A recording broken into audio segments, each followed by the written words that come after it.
The Mishnah in Avos tells us that there are three character traits that want us to be very careful about, because these character traits have the ability to take a person out of this world, to cause a person to falter.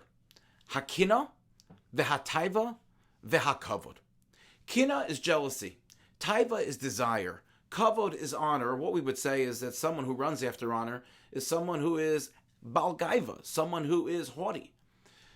Our parsha this week, Parshas Vayikra, begins the entire Sefer of Vayikra. Sefer Vayikra is called Torah's Kohanim because it's all about the laws regarding the avoda, the work the Kohanim did in the Mishkan and later on in the Beis HaMikdash.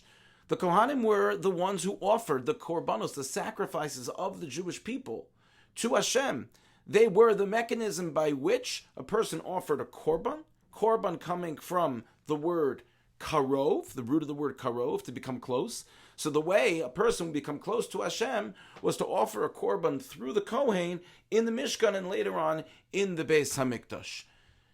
There are all the details in our parsha of what kind of korbanos are to be brought and certain intricacies of what is not allowed to be brought on a korban. And the Chassam Sofer Zatzal points out something fascinating. He said the pasuk tells us that there are two things which cannot be brought on the korban, any korban. Seor, which is something which is leavened, and dvash, something sweet. There can't be leavened and there can't be something which is sweet that is brought on a korban. But yet there is one thing which absolutely has to be brought on every korban, and that is salt. Al kol korbancha takriv melach. So the Chassam Sofer points out that the first two substances that cannot be brought on any korban, seor and dvash, represent two of the midos mentioned in the Mishnah, two of the character traits mentioned in the Mishnah. Seor is leavened, something which is high, and it's comparable to the midah of kavod, of honor, of gaiva. Because what is gaiva? What is honor? It's someone who rises, brings themselves to rise above somebody else.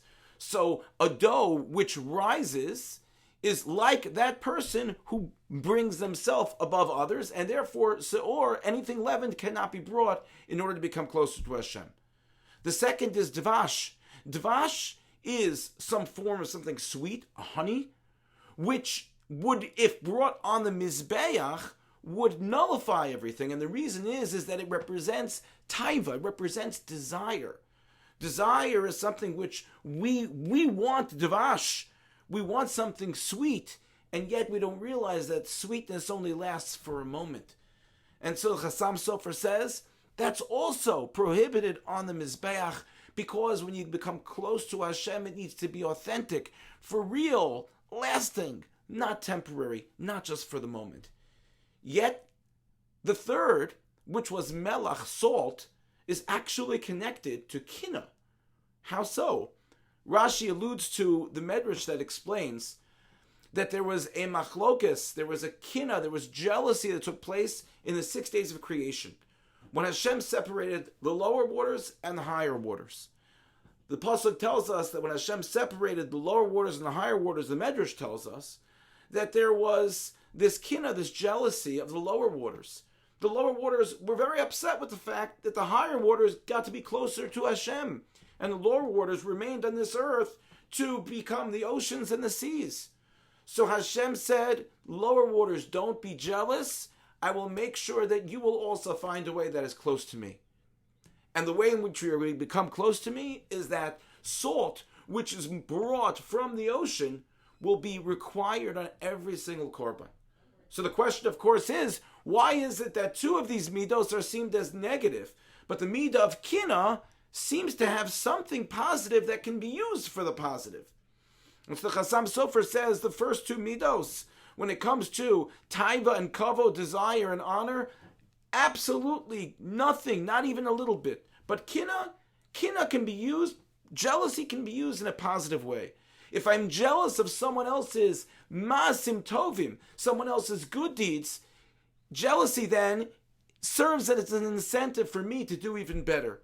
As the Gemara tells us that we can have kina sofer, we can have jealousy of Talmidei Chachamim, so that we have incentive to learn Torah as well. May we be zocha, may we merit in our lives if we have the midah of kinah, that we have jealousy in the right way, that we're jealousy of the good things that people do, which hopefully will serve as an incentive for us to do great things as well, and ultimately become closer to Hashem. Thank you for listening, and have a good Shabbos.